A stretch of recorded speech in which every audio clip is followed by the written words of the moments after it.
High, it's me Joyita Chakraborty. আমার juice day বুক চ্যানেলে আপনাদের সবাইকে স্বাগত। শীতের এই রোদ ঢোকাতে ঘরটাকে কি মিষ্টিই না লাগছে। তারপর আমি চলে গেলাম রান্নাঘরে, গিয়ে দেখলাম মা সকালের ব্রেকফাস্টের জন্য তড়কা বানিয়েছে, আর যার ভিডিও আমি শর্টসে আপলোড করে দেবো।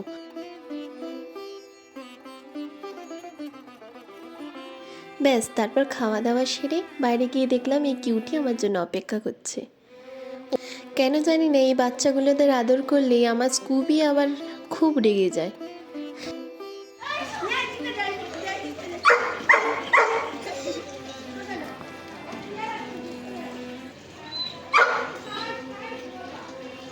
ওকে দেখে ভু ভু ভু ভু ভু ভু কেন করছো তুমি?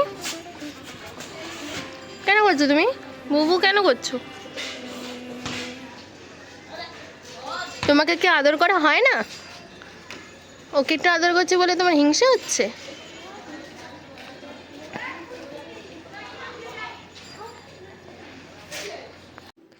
ঘরে এসে দেখি পিসি আর মা দুপুরে রান্নার তোড়জোড় শুরু করে দিয়েছে।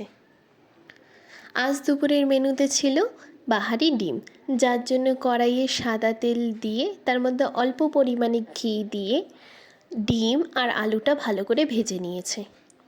তারপর আরেকটা কড়াইয়ে বেরেস্তার মতো করে নিয়েছে।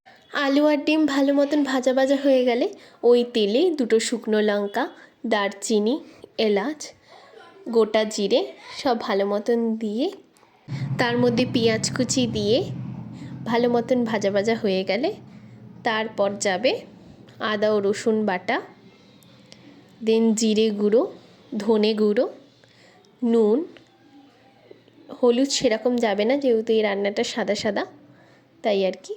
তারপর দেওয়া হয়েছে কাজু বাদাম বাটা, পোস্ত বাটা আর তিল বাটা, সব ভালো মতন মিক্স করে তারপর শেষে দেওয়া হয়েছে অল্প পরিমাণে গরম মশলার গুঁড়ো। এই রান্নাটা পুরোপুরি দুধের মধ্যেই করা হয়েছে। তারপর দুধটা ভালো মতন ফুটে গেলে তার মধ্যে ওই ভাজা আলু আর ডিম দিয়ে দিলেই হয়ে গেল বাহারি ডিম, আর শেষে উপর দিয়ে বেরেস্তা ছড়িয়ে দেবে, ব্যাস তাহলেই রান্না কমপ্লিট। আর এই রান্নাটা সত্যিই দারুণ খেতে। আর সন্ধে হওয়া মানেই আমার মা আর আমার স্কুবি দুজনের শুরু হয়ে যায় খুনসুটি করা।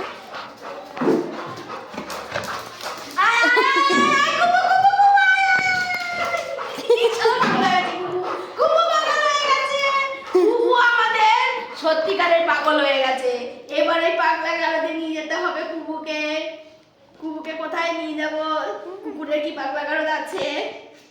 খোঁজ নিতে হবে যে কুকুরের পাগলা গারদ আছে কিনা।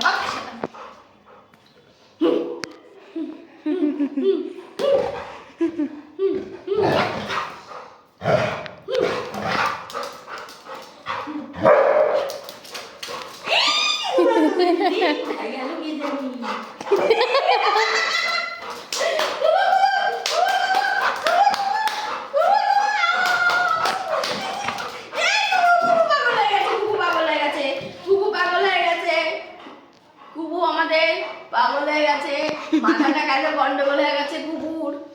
কুকুর মাথা গরম হয়ে গেছে, কুকুর মাথায় ঠান্ডা জল ঢালতে হবে।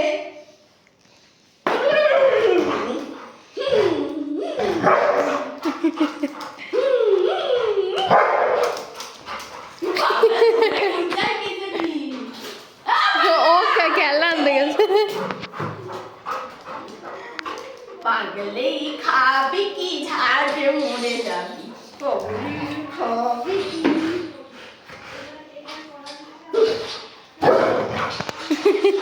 ভালো রেজাল্ট হওয়ার জন্য আমার বদ্দি ভাইকে এগুলো গিফট দিয়েছে। থ্যাংক ইউ বদ্দি ভাই। আর আজকের জন্য টাটা।